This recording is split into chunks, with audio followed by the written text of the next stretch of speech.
limo action out front. I don't know who it is, but somebody's pulling up.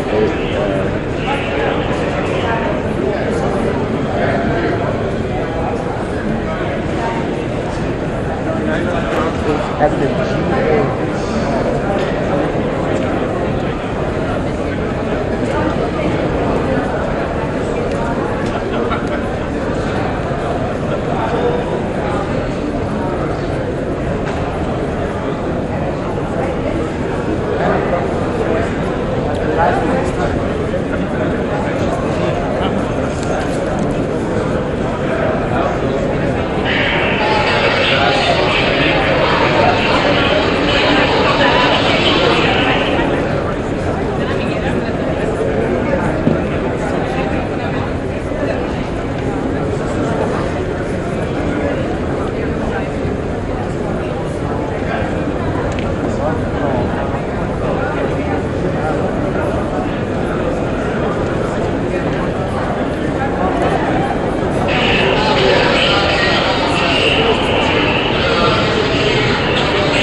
GA.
Oh my God, come on.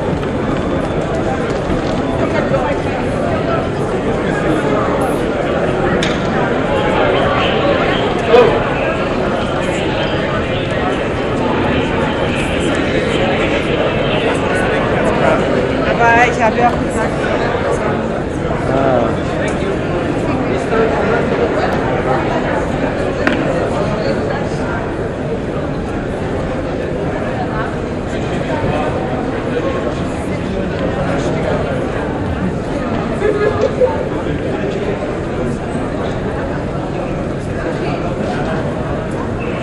Keep it.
Good morning, everybody. See already a couple of ministers coming in.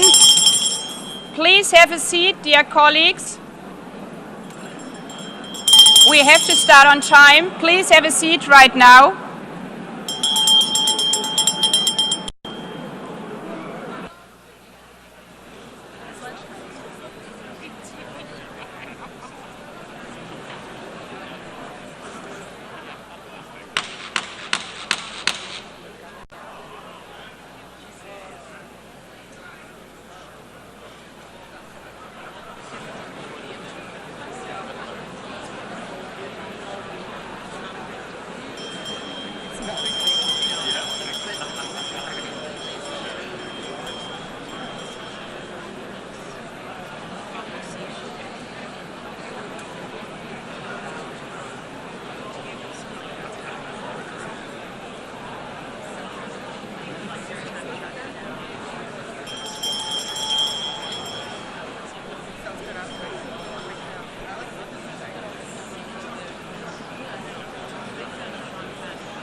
morning. Good morning. I would appreciate if you can take your seats. We are going to start now.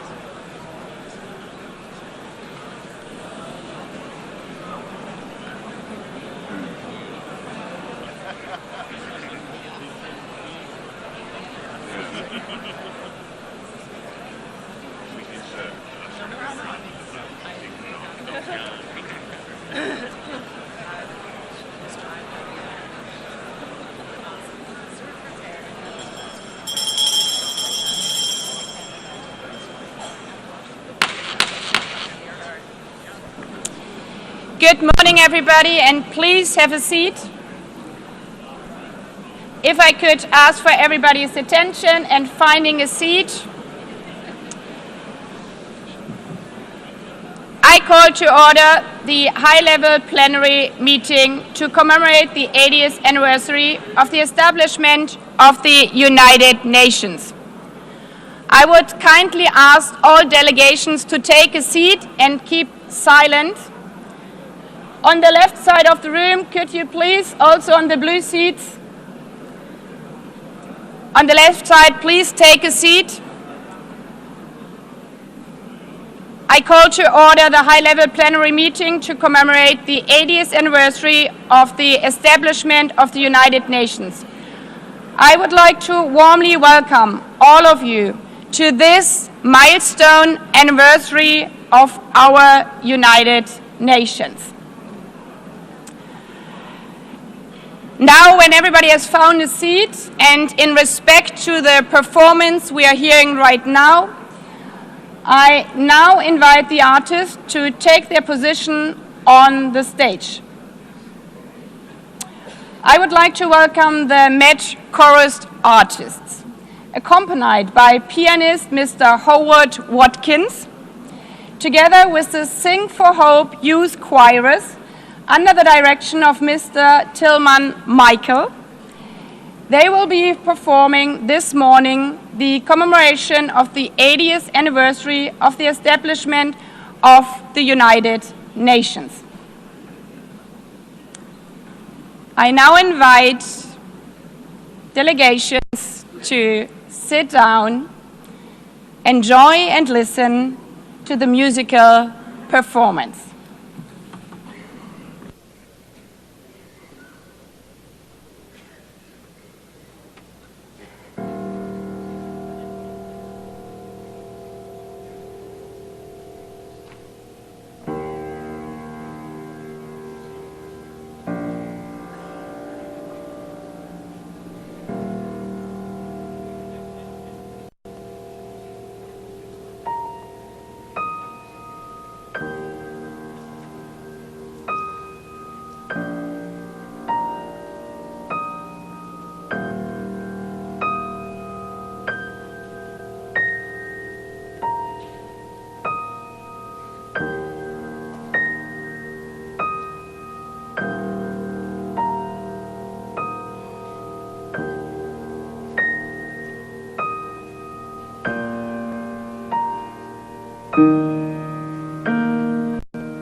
Nations in ruins. More than 70 million dead. 2 world wars in a single generation. The unspeakable horrors of the Holocaust. And 72 territories still under colonialism. This was our world 80 years ago. A desperate world, grasping for any sign of hope. Courageous leaders gave that hope through our Charter of the United Nations. When signed on 26 June 1945, it was more than yet another empty political declaration. It was a promise from leaders to their people and from nations to one another that humanity had learned from its darkest chapters. It was a pledge not to deliver us to heaven, but to never again be dragged into hell by the forces of hatred and unchecked ambition. An acknowledgement that our failures came not from a lack of power, but from complacency. And the strong belief that our world could be better, that we could be better together. In the darkest moments of history, our grandmothers and grandfathers had the humility, grace, and I dare to say good sense to put aside their differences, their self-interest and their resentments, and to agree to work together. When faced with a crossroads, they chose the right path, the path of hope. But hope is not blind optimism. It's not the guarantee that everything will work out.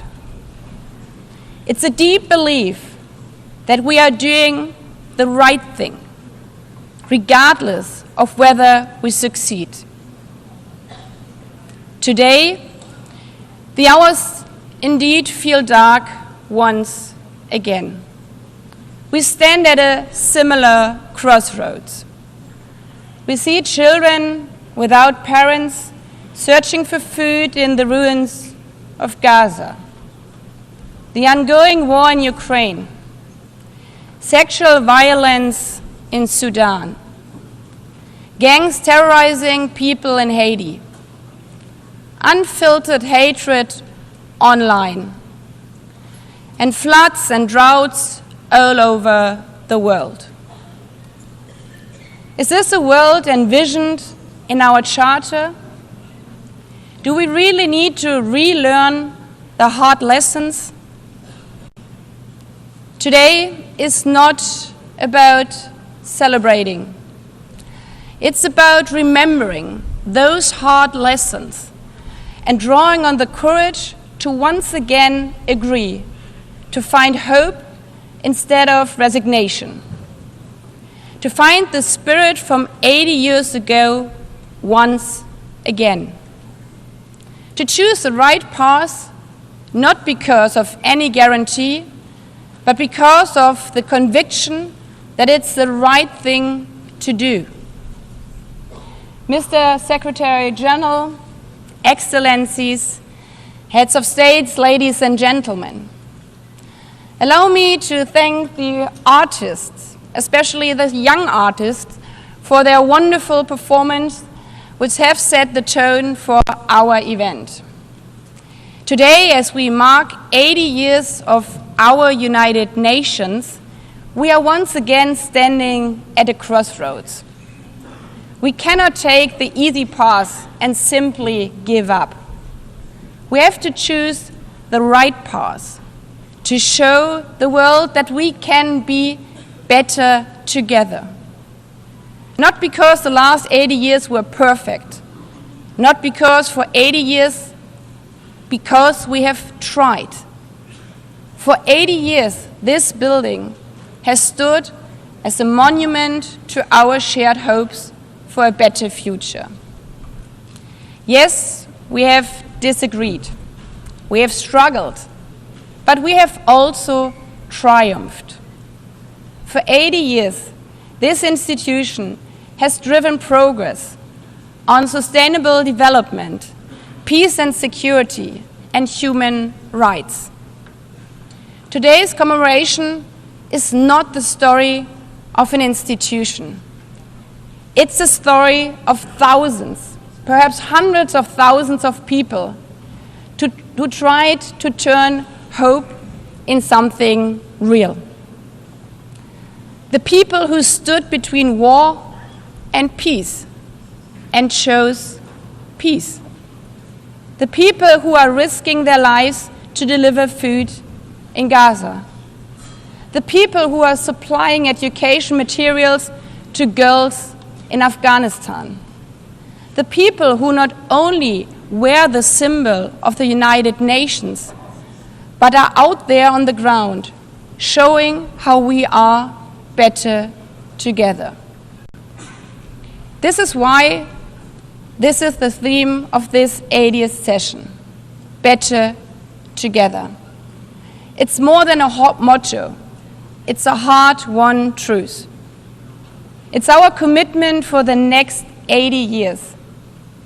Our commitment to not only hope for problems to vanish, but to find the courage to confront them.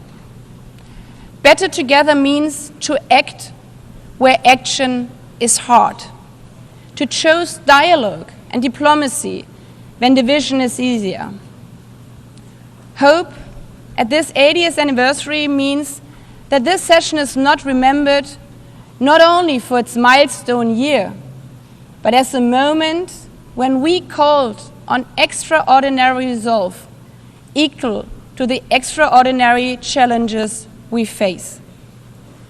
We owe this to the people, to the men and women, boys and girls who are not giving up, even in the darkest hours of war, who look still to the streaming blue flag for hope, the flag of our United Nations. Not perfect, not finished, but always better together.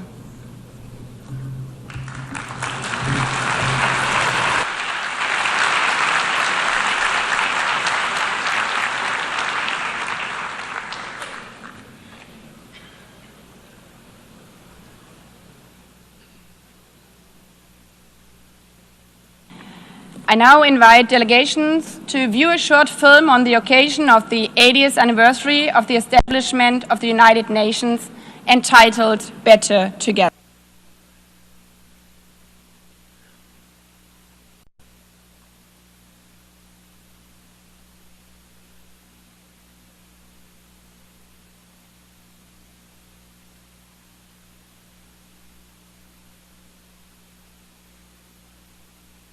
Chose peace.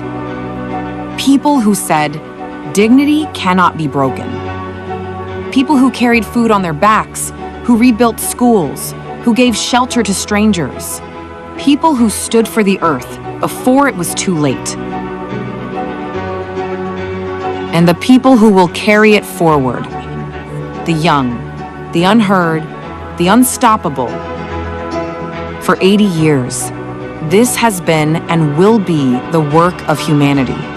Not perfect, not finished, but always better together. 80 years and more for peace, human rights, and sustainable development. As we mark the 80th anniversary of the United Nations, I invite you to return for a moment to our earliest days. When the organization first opened its doors, many of its staff bore visible wounds from war, a limp, a scar, a burn. One of them was Major Brian Urquhart, the second person to be hired by the UN. A British soldier during the Second World War, he had been blown up on a ship in the Channel. witnessed the liberation of the Bergen-Belsen concentration camp, and carried for the rest of his life the limp from a parachute that failed to open. He was not alone. A clerk might quietly mention a bullet wound. A delegate, the shard of shrapnel still lodged in its chest. They had seen the worst of humanity, the horrors of the death camps, the cruelty of combat, cities entirely wiped out. And it was precisely because of what they had witnessed that they chose to serve peace. Excellencies, there is a persistent myth that peace is naive, that justice is sentimental, that the only real politics is the politics of power and self-interest. But those early staff were not idealists untouched by reality. They had seen war and they knew. Peace is the most courageous, the most practical, the most necessary pursuit of all. And in building the United Nations, they created something extraordinary, a place where all nations, large and small, could come together to solve problems that no country can solve alone. And yet, at this moment, the principles of the United Nations are under assault as never before. As we meet, civilians are targeted and international law trampled in Gaza, the Ukraine, Sudan, and beyond. As we meet, poverty and hunger are on the rise as progress on the Sustainable Development Goals falters. As we meet, the planet burns with fires, floods, and record heat raging through climate chaos. And at the same time, we are moving towards a multipolar world, but without strong multilateral institutions, multipolarity has its risks, as Europe learned in the First World War. To meet these challenges, we must not only defend the United Nations, we must strengthen it.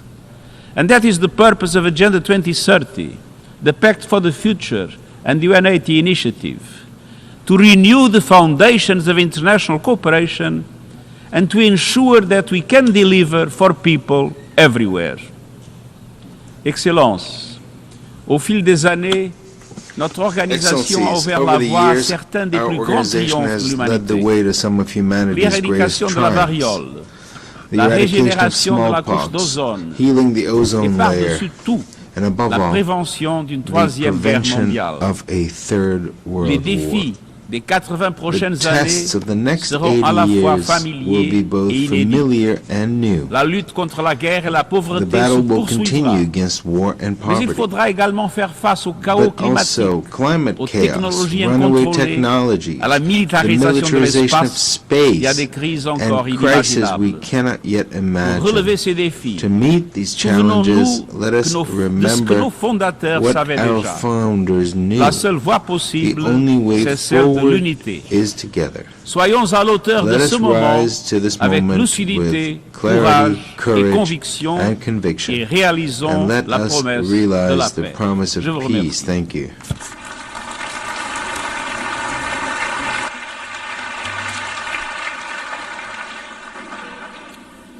I thank the Secretary General. I have the honor now to give the floor to Her Excellency Ellen Johnson Sirleaf, former President of Liberia, 2011 Nobel Peace Laureate, and Africa's first elected female head of state, a champion of peace, justice, and democratic governments, a former United Nations staff member, and a steadfast voice for multilateralism.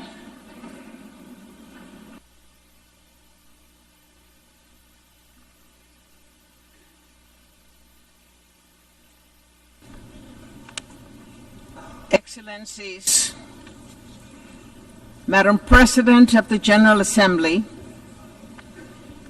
Secretary General, distinguished delegates, friends, I'm honored to address this high-level meeting on peace and security as part of the UN 80th anniversary.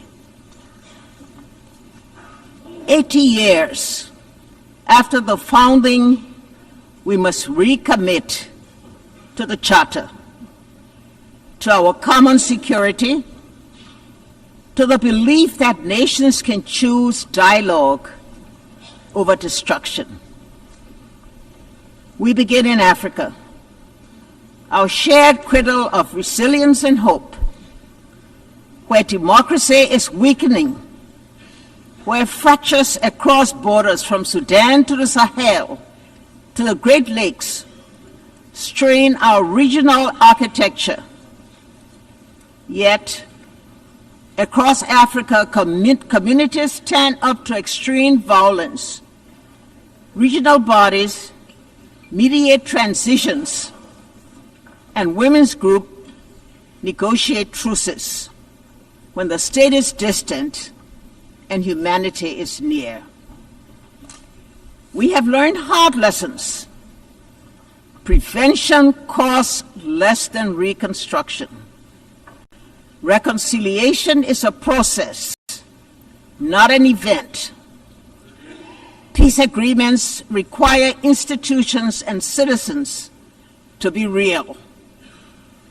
When guns fall silent, skills training, jobs, justice, and dignity must follow swiftly.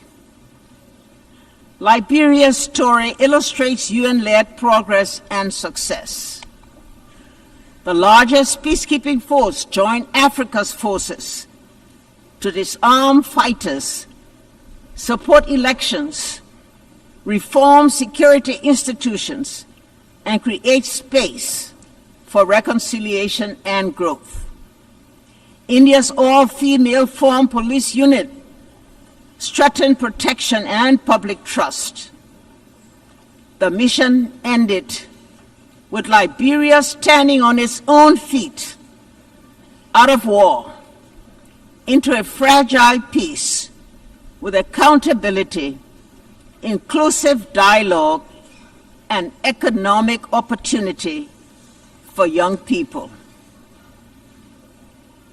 We must acknowledge that the multilateral architecture built to shield future generations from war is underperforming.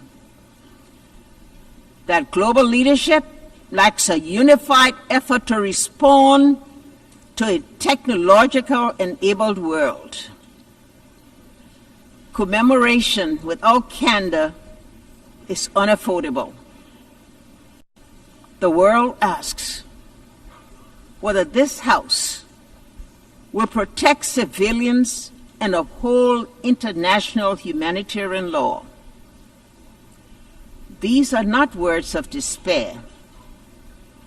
They are summons to repair. Our answer must go beyond words. It must translate into actions felt by a family in a tent, a nurse in a clinic, a child in school. A call for change, a renewed vision of collective security, and a broader approach to the triple planetary crisis and worsening inequality. The call for the new design of a new vision, better together, must ensure immediate protection of civilians, finance for conflict prevention, proposals that pay real people, leaders who are audible and accountable, women at the table with budgets that guarantee their participation in all peace negotiation delegations, and the deep weaponization of the information space. None of this is beyond our reach. It demands humility to listen, courage to compromise, persistence to implement. Peace is not built only in conference rooms, but in classrooms where girls learn without fear, clinics where mothers deliver safely, markets where youth find dignified work, courts where law is fair, and in daily acts of neighborly coexistence. 80 years on, the United Nations founding generation would ask if we are still worthy of the hopes inherited. Our answer must be yes. Not because the world is less dangerous, but because our determination is stronger. Better together. Your theme,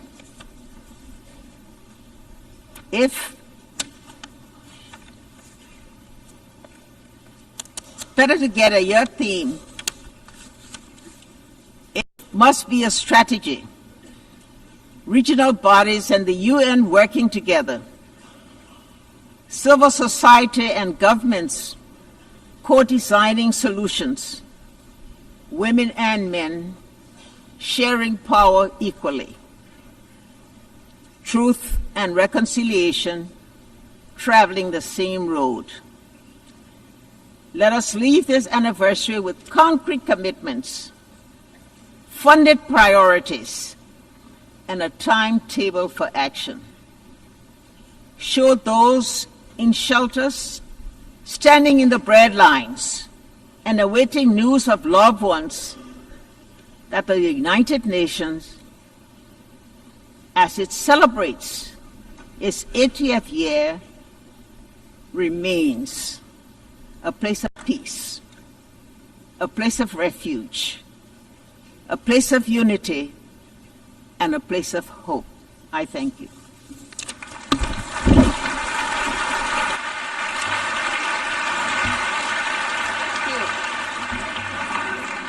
I thank Her Excellency Ellen Johnson Sirleaf for your strong and wise words. I now give the floor to Her Excellency Gro Harlem Brundtland, former Prime Minister of Norway, former Director General of the World Health Organization, a medical doctor committed to health as a human right, and instrumental in placing sustainable development at the forefront of our international agenda.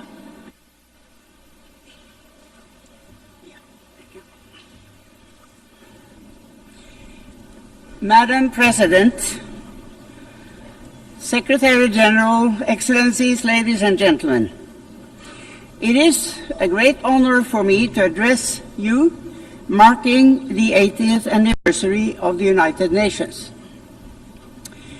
I was born at the cusp of the World War II. My parents were both active in the resistance against the Nazi occupation of Norway, and we had to flee the country. Some of my earliest memories are from Sweden, where my parents worked for Norwegian refugees. And I grew up in a Europe where the ravages of war were still clearly visible, where millions carried terrible scars on their bodies and their souls. It is against this background that the UN was founded, not as a symbol, but as a solemn promise. A promise to equip humanity with legal and diplomatic tools to prevent wars of conquest and domination. A promise to enshrine universal human rights as a bulwark against totalitarianism, racism, and oppression. A promise to foster peace, development, and dignity for all people.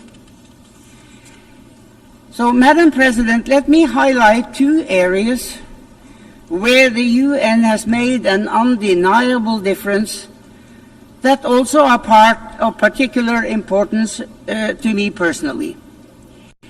First, sustainability. When Secretary General Javier Pérez de Cuellar asked me to chair the World Commission on Environment and Development, I accepted with great humility. And I am very proud of the report we produced, Our Common Future. It helped cement the concept of sustainable development in our collective consciousness. Thanks to UN-led efforts, we started charting a path towards economic development that does not destroy the basis of life for future generations, our climate and our natural environment. But we are today exceeding the planet's boundaries and approaching tipping points where there is no way back. Over 80% of the targets under the Sustainable Development Goals are today off track. Second, President, gender equality. During the UN's International Year Women's Year in 1975, I had just entered government for the first time. Many of my male colleagues hardly knew how to deal with me. In 1979 came the UN Convention on the Elimination of All Forms of Discrimination against Women. In 1981, I became Prime Minister for the first time. In 1995, 30 years ago this month, I delivered my address at the 4th World Conference on Women in Beijing. I spoke of the moral and economic imperative to end gender apartheid. I believed too optimistically that we would have come further by now. I did not foresee the intensity of the pushback that would come. Even today, there are countries where not a single woman sits in the highest decision-making bodies, including among the P5. But despite such adversity, the UN has methodically worked to strengthen the position of women through education, through microfinance, through work for sexual and reproductive rights and health, and through intense and effective advocacy work. With resolve and determination, we will get there in the end. So, Madam President, I have lived longer than most of you. I have witnessed the tangible differences the UN makes through economic upturns and downturns, political ebbs and flows. I have no patience for those who dismiss the UN as outdated. We are going through a time of great geopolitical shifts and impressive, but also frightening, technological development.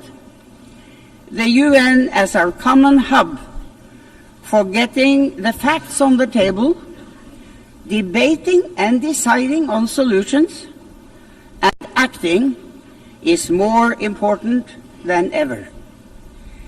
We owe that not just to ourselves, but to the generations to come. Thank you.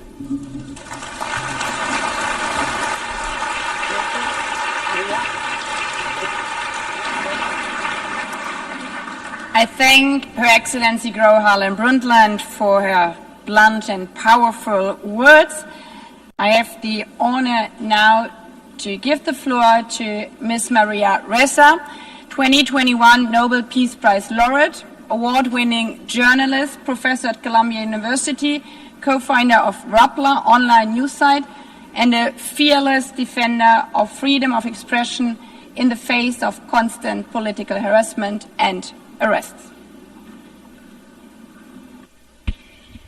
President Baerbock, Secretary General Guterres, distinguished delegates, ladies and gentlemen. I'm normally chasing you here, and here I am. It's actually a very interesting place. Look, 80 years ago, this institution was born to prevent humanity from destroying itself. Never again, after fascism manipulated information, eroded truth, and dehumanized entire populations to enable genocide and global war. Today, we stand on the rubble of the world that was, and the challenge is to rebuild the United Nations for now, for this moment, when similar forces that led to those atrocities 80 years ago are now surging through digital platforms, insidiously manipulating us for power and profit. The biggest battle we face today is impunity, and it leads to our dehumanization in both the physical world, where wars rage from Ukraine to Gaza, and in the virtual world, where our minds and emotions are manipulated by surveillance capitalism for profit. To fight that, we need information integrity to remind us to be human. I became a journalist because information is power. But news groups lost our gatekeeping powers when an atom bomb exploded in our information ecosystem, a technological one that's silently destroying the very foundations the UN was built to protect. This is the deadliest period for journalists in recorded history. More than 240 journalists killed in Gaza alone. More than died in World War I, World War II, Vietnam, and the former Yugoslavia combined. This is unprecedented. They're targeted, and there must be accountability. We're living through an information Armageddon, where lies spread 6 times faster than facts on social media. That's a 2018 MIT study. It is so much worse today with generative AI. And the 3 sentences I've said over and over since 2016, without facts, you can't have truth. Without truth, you can't have trust. Without these 3, we don't have a shared reality. We can't begin to solve any problems, let alone the existential ones you heard from the speakers before me. We cannot have journalism, we cannot have electoral integrity, we cannot have democracy. This is manipulation of human behavior at the cellular levels of our countries. Algorithms reward outrage over empathy, spreading fear, anger, and hate, pumping us full of toxic sludge. Regulating technology isn't a free speech issue, it's about public safety. Because, as has been proven time and time again, online violence is real-world violence. As a Filipino, I'm proud that my country was a charter member of the United Nations, one of only 3 Asian founding nations. Our commitment to multilateralism and peace runs deep. But that legacy was tested under the Duterte administration. Among the actions it took, it filed 11 criminal charges against me in a little over a year. Until today, I still need Supreme Court approval to be here. But I'm here.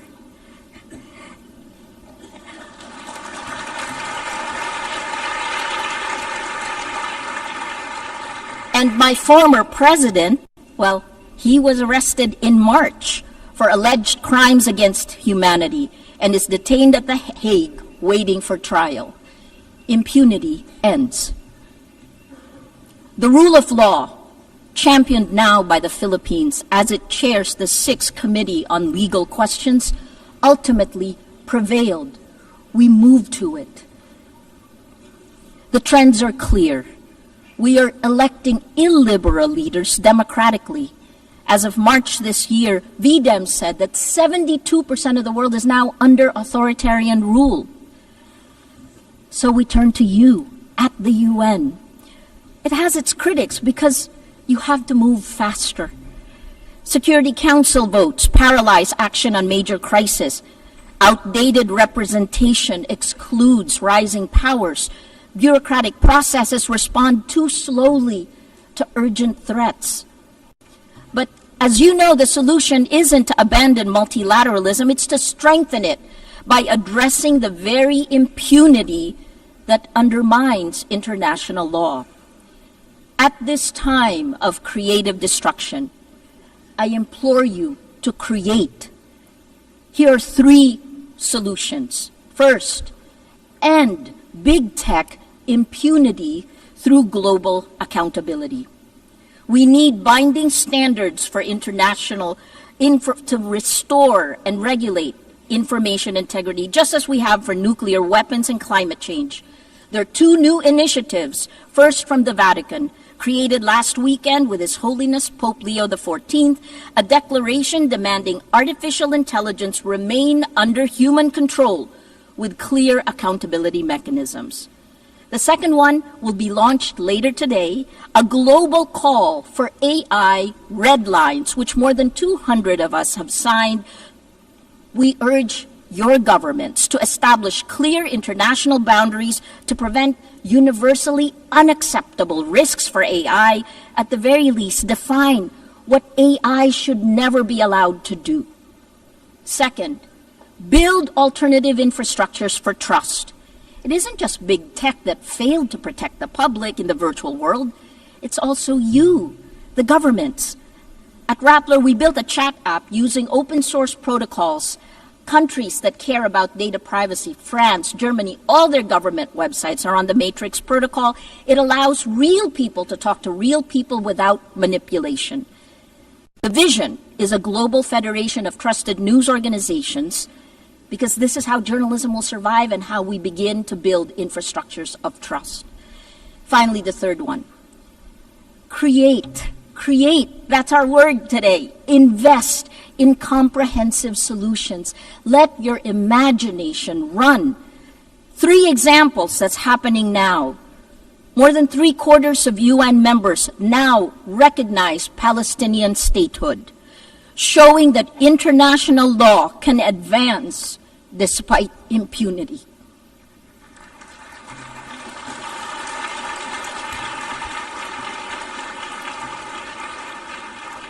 On gender, the Nobel Women's Initiative have pointed out, demonstrated that in nearly every conflict around the world, women are leading efforts for peace, defying displacement, patriarchy, gender apartheid, and militarized violence every day.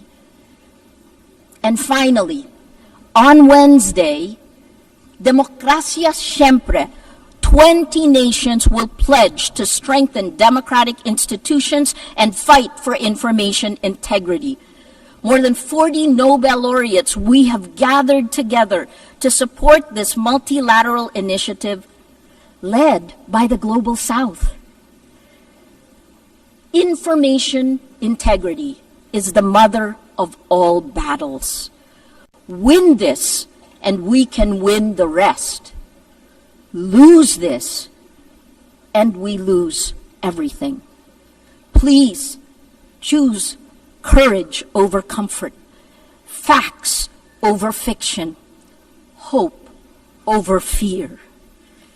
A lot has changed since the UN was created 80 years ago. But its values, peace, human rights, justice, rule of law, these are more essential today than ever. It is time to create again, to build better. Together, please act now before it's too late. Thank you.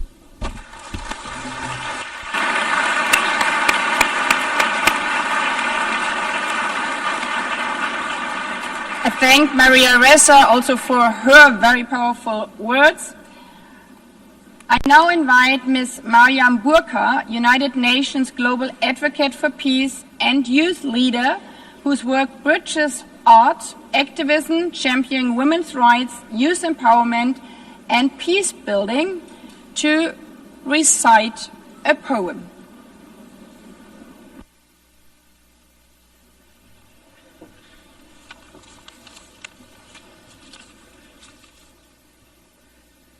The President, Secretary General, distinguished delegates, excellencies, good morning. Walking these halls, I realized that the United Nations was not built from harmony. It grew out of the ashes of war and the grief watered by the collective memory of what happens when dialogue and cooperation fails. Its foundation is not peace achieved, but peace pursued, fragile, imperfect, necessary, not just worth fighting for, but requiring a fight. And today, 80 years on, we gather to honor what has been achieved. Nations rebuilt, walls of division lowered, millions lifted by the shared will. But these are victories worth remembering, but the story is unfinished. The cracks in the foundation calls us to repair, to act, not to retreat. Our world bleeds before our eyes. Children in conflict zones, nations silenced by hunger and war. And it begs the question, are we witnessing the collapse of conscience in real time? Because behind every pact, there are people. Behind every statistic, there is a story. And behind every commitment that we sign, there are lives depending on whether we honor our words or not. And so this is not the time to feel powerless, because yes, hope and despair can coexist in the same breath, because healing is not linear. The United Nations is not a monument, it is a mirror, and it reflects what we have dared to imagine 80 years ago, and today, here, it asks, will we dare again? Will we dare to work better together? Because if the past proves that we can build peace from ashes, then the present demands that we build it again, louder, braver, together. I speak as a global peace advocate, not because peace is easy, but because silence is complicity, and so I will not be silent. You know, I used to think that peace was a place, a final destination we arrive at after all wars have ended. But I have come to understand that peace is not a line that we cross. It is a choice that we make over and over and over again, especially when it is the hardest, especially when it feels far away. Peace is not a silence we force into people's mouths. It is not the absence of war, but the presence of understanding. Peace is a child learning to sleep again without flinching at the wind. It is a mother not having to choose between bread and dignity. It is a father not having to swallow his voice to feel like a man. Peace is messy, like forgiveness. It does not arrive in parade floats. Sometimes it comes crawling through broken windows when we finally agree that being right is not better than being whole. Peace is not found, it is built, brick by brutal brick, by hands that once knew how to fight, now choose to hold instead. There was a time when we measured strength by how long we could hold a grudge. But today, let us measure strength by how long we could hold space for someone else's truth. Because there was a me and a you before there was ever an us. And if us is broken, then peace is what lets us lay down the shards without aiming at each other's throats. Peace is the poem you write after the war in your chest has finally run out of ink. It is the moment you return to your body and find yourself still standing. Peace is not easy. And so let us not forget the ones who have carried peace quietly through the fire. The women whose hands mend what war has torn, who rebuild homes from memory, raise children between checkpoints, hold their families like nations, because peace has always known the name of a woman, carried through the way that she chooses courage over collapse again and again. And so today I speak peace into the bones of this world, into the rubble, into the rage, into the ruins, because if war teaches us how to shatter, then peace must teach us how to stay soft, to stay human. And perhaps what makes us human is not that we always succeed in peace, but that we dare again and again to seek it, refusing to let our brokenness be the end of our story. Thank you.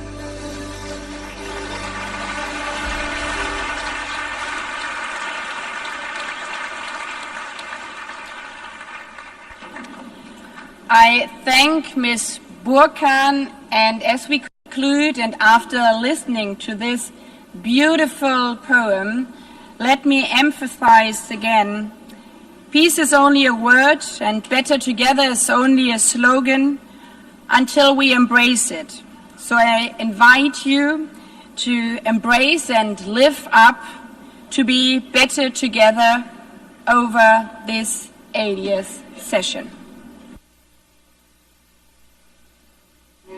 This is not the story of an institution. It's the story of people. People who stood between war and peace and chose peace. People who said, dignity cannot be broken. People who carried food on their backs, who rebuilt schools, who gave shelter to strangers. People who stood for the earth before it was too late. And the people who will carry it forward. The young, the unheard, the unstoppable. For 80 years, this has been and will be the work of humanity. Not perfect, not finished, but always better together. 80 years and more for peace, human rights, and sustainable development. UN. Better together. Before adjourning this meeting, I would like to remind delegation that the high-level meeting on the 30th anniversary of Fourth World Conference on Women will begin immediately in this hall. Delegations are therefore requested to remain seated while the stage is being prepared for the next meeting. The high-level plenary meeting to commemorate the 80th anniversary of the establishment of the United Nations has concluded. I thank you. The meeting is adjourned.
Distinguished delegates, please take your seats. We are going to start now.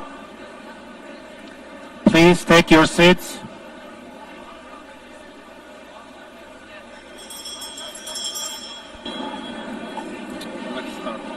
Good morning to those of you who just came into the room, and good to see the others again after our anniversary session.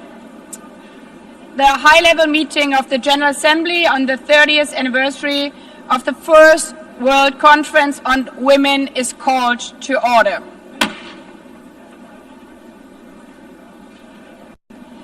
Heads of states and government, Secretary General of the United Nations, Excellencies, distinguished delegates, distinguished participants. I warmly welcome all of you to this high-level meeting convened to mark the 30th anniversary of the Fourth World Conference on Women and to renew our resolve to fully implement the Beijing Declaration and Platform for Action. This high-level meeting is held on the theme Recommitting to, Resourcing and Accelerating the Implementation of the Beijing Declaration and Platform for Action to achieve gender equality and the empowerment of all women and girls, in accordance with General Assembly Resolution 79/288 of 7th May 2025. Allow me now to make a statement as President of the General Assembly.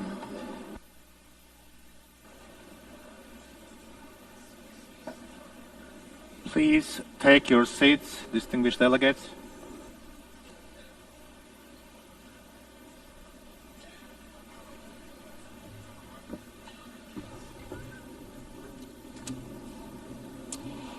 Human rights are women's rights, and women's rights are human rights, once and for all.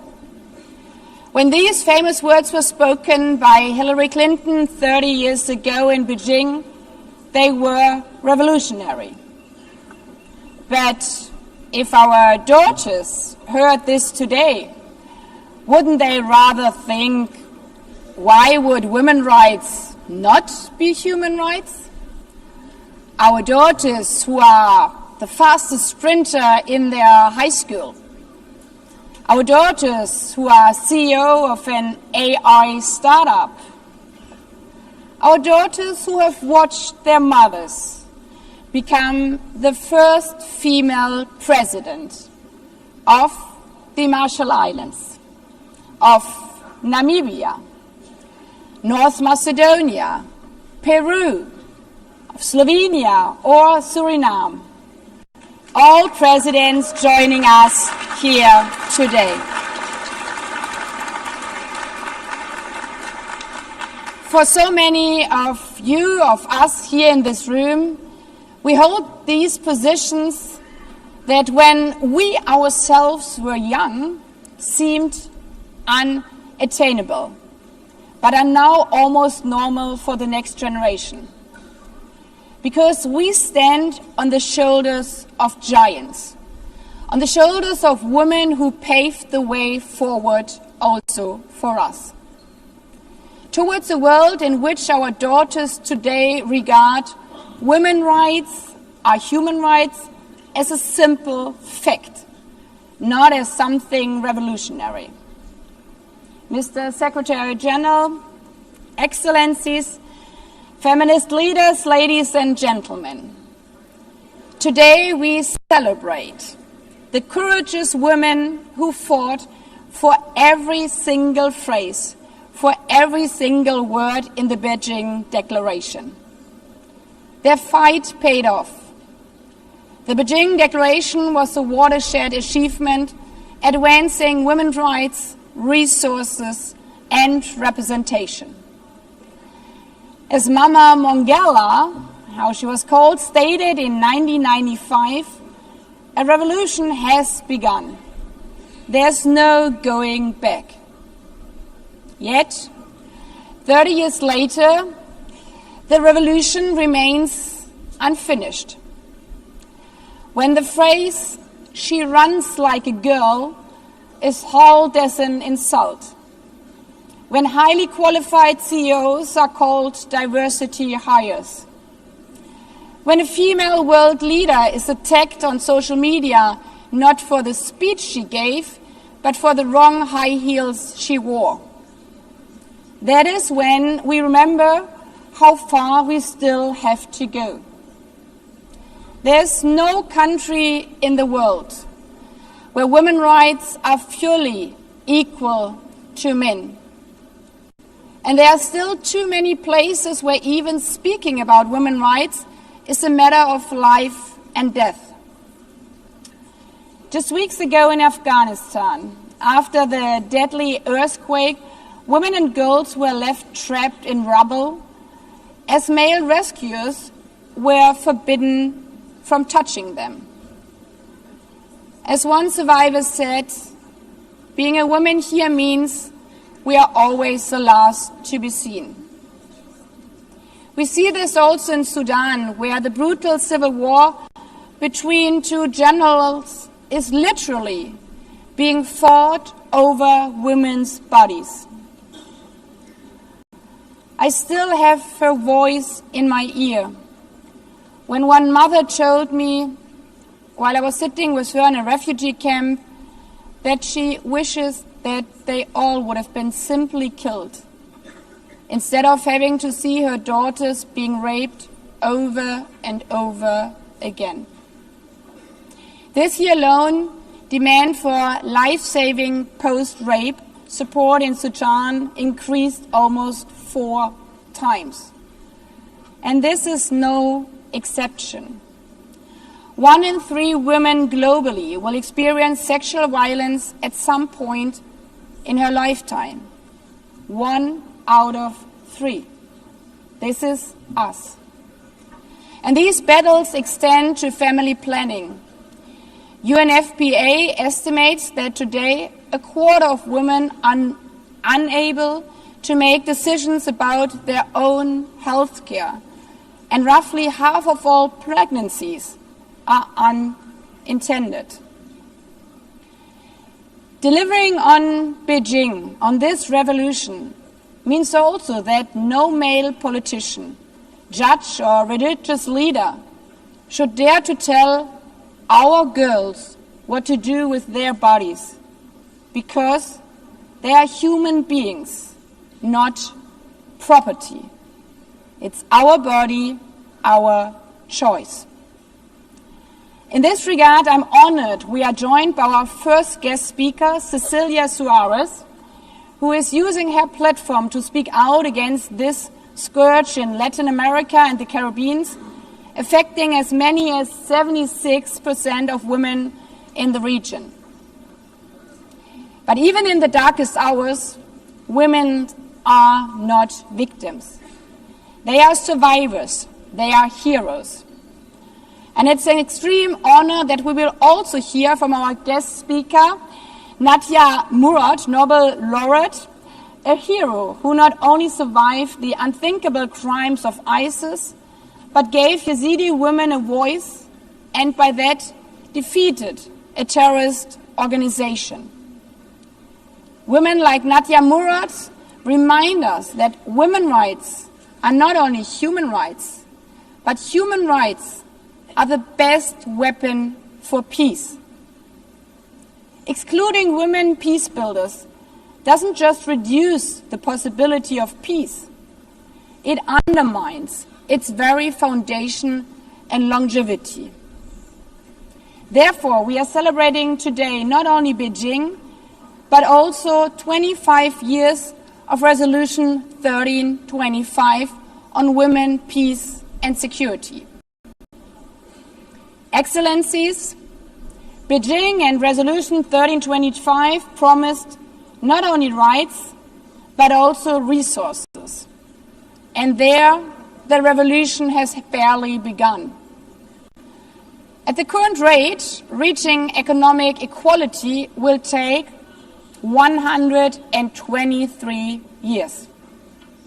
But women's economic empowerment is not just about doing a favor for women, but a favor for every society, every economy. As they say, it's economics, stupid.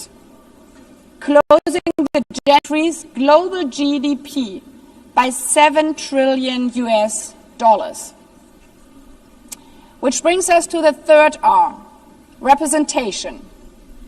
We all know that when women are at the table, companies perform better, peace treaties last longer, ever more.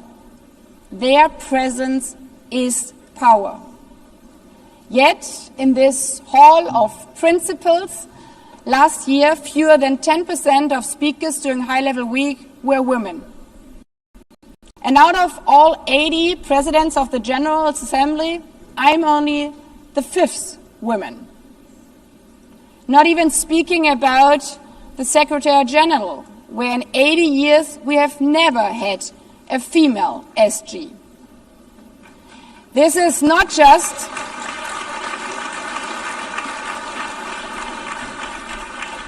This is, as we can hear, not just a matter of representation, it's a matter of credibility to practice what we preach. But it's not only who is leading, how we lead. Leadership means collaboration.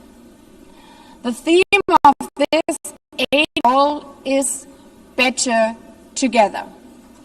A motto which also guided Beijing, where it came together in networks like Femnet, led by Memory Kachamba, a guest speaker here also today. Ladies and gentlemen, today we celebrate this spirit of better together and the courage of the women who paved the path to Beijing and beyond. But tomorrow we go back to work. As female presidents, as male presidents, as Olympic sprinters, as CEOs, as ordinary mothers and daughters. And just in case, while finishing the revolution from Beijing, we might hear that contemptuous phrase, "you run like a girl," we should remember what little girls all around the world would do. Exactly that. Proudly run like a girl, fast as hell, even in high heels, showing that women's rights are always human rights, that they are our rights, our future.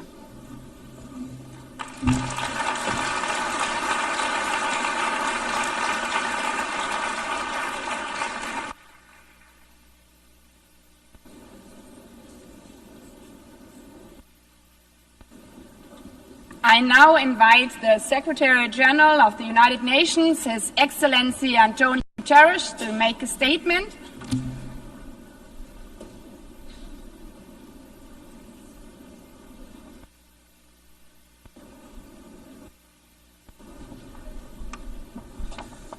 Madam President of the General Assembly, Excellencies, dear friends. 30 years ago, the world came together to affirm that the rights of women and girls are not separate, secondary, or negotiable. They are human rights.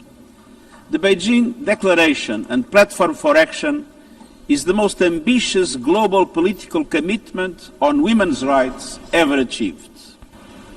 And it has helped to power advances in some critical areas: legal protection, political participation, education, maternal mortality, recognizing the need to tackle violence against women as a global priority, and more.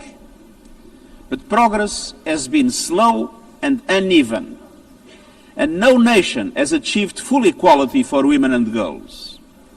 Sustainable Development Goal 5, gender equality, is lagging far behind. Hard-won gains are now under attack. Meanwhile, conflicts and climate disasters are multiplying, and the human rights of women and girls are casualties of both.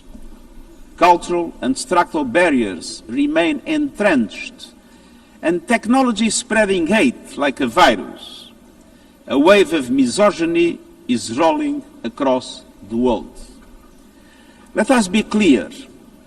Equal rights and opportunities are not partisan issues. They are global imperatives and the foundation of peace, prosperity, and progress. Excellencies, dear friends, in every region, every country, every community, women and girls are fighting for their rights, demanding freedoms, combating abusive practices, rallying for legal protections, and organizing to take their rightful place at the table in decision-making and peace processes. And the United Nations stands with them. All leaders should do the same, by speaking out for the rights of women and girls, by making clear that tradition cannot excuse oppression, and by doing everything possible to realize the vision of the Beijing Declaration. Excellencies, dear friends, early this year, countries took an important step forward. The Commission on the Status of Women adopted a new political declaration committing to implement the Beijing Declaration and Platform for Action fast and in full. So now all countries must live up to that responsibility. We need strong, visible support at the highest levels and concrete plans backed by real investment.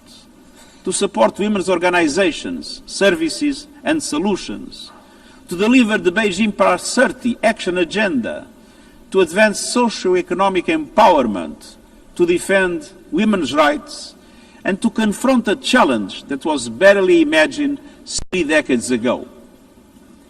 Artificial intelligence is reshaping our world, but the transformation is unfolding in an industry dominated by men, shaped by biased data, and driven by algorithms that frequently reinforce discrimination.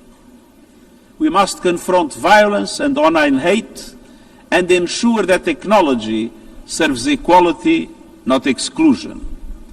And that includes a priority in investing in women and girls' education in science, technology, engineering, and mathematics. Because women's participation in decision-making on this issue and every other, it is not a gift, it is a right. It strengthens societies, enriches debate, and boosts equality across the board. We must remove systematic obstacles to equality for women and girls. From discrimination to an equal and inequality before the law. We need universal ratification on the elimination of all forms of discrimination against women. Excellence. Enfin, nous devons prendre des mesures proactives pour assurer la participation des femmes à la prise de décision à tous les échelons. Ici, aux Nations Unies, grâce aux efforts soutenus, nous avons atteint et maintenu la parité homme-femme parmi les cadres dirigeants. And allow me a brief explanation on this. Some think that we had to bend the rules in favor of women to reach parity. Totally wrong. The only thing we did was to guarantee that there was effective equality opportunities for women and men. The selection processes had not a misogynist bias, and the result was parity at the level of the high direction of the United Nations. Nous poursuivrons nos efforts pour parvenir à la parité de l'ensemble de l'organisation, guidée par notre plan d'accélération pour l'égalité des genres.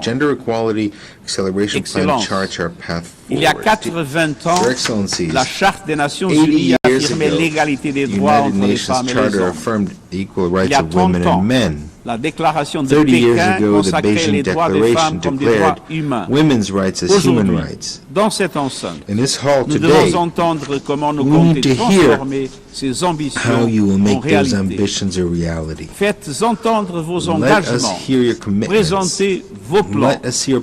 Ensemble, réalisons l'égalité pour les femmes et les filles, une égalité dont notre monde a tant besoin. Je vous remercie.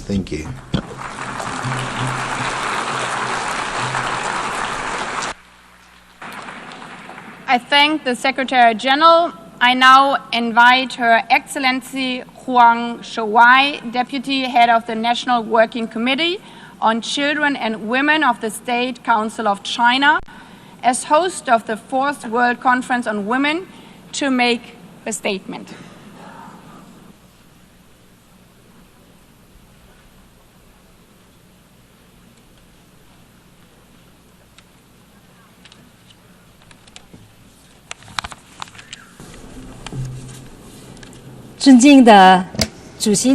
Distinguished Madam President, distinguished colleagues, China commenced the General Assembly for convening this meeting to mark the 30th anniversary of the Beijing World Conference on Women. Just as what Madam President stated, the Beijing Declaration and Platform for Action for Women has a milestone kind of significance. It is a source of wisdom and strength, and it continues to provide a blueprint for action that continues to guide global efforts towards gender equality. Over the past 3 decades, the World Conference on Women has been a catalyst for tremendous change, from advancing legal reforms to expanding social services, from empowering women to enhancing their participation. Countries have made notable strides toward gender equality. Countless women have undergone profound transformations, moving from silence to voice, from the margins to the center, and from dependence to independence. These achievements testify to the foresight and enduring vitality of the Beijing Declaration and Platform for Action. Gender equality is not only a human right, but also a powerful driver of sustainable development. For the past 30 years, as host of the Beijing Conference on Women, China has honored its commitment through concrete action. Under the leadership of the Chinese Communist Party, China has steadfastly advanced gender equality as a fundamental national policy, implemented 4 successive cycles of the National Program for Women's Development, and built a comprehensive legal framework of more than 100 laws and regulations to safeguard women's rights and interests. With measurable and effective institutional mechanisms, China has significantly strengthened women's empowerment in the fields of economy, health, education, employment, political participation, and social protection, benefiting 690 million women. China's women, with their creativity, continue to hold up half the sky in the nation's progress. China has consistently championed the advancements of women around the world. In partnership with the United Nations, China established the Prize for Girls and Women's Education, with Professor Peng Liyuan, spouse of President Xi Jinping, serving as special envoy. China has trained more than 200,000 female professionals from over 180 countries and regions, and has carried out empowerment projects totaling over $40 million in more than 20 countries. The Global Center for Digital Empowerment of Women, established by China, offers a new platform to help bridge the digital gender divide and to promote women's meaningful participation in AI development.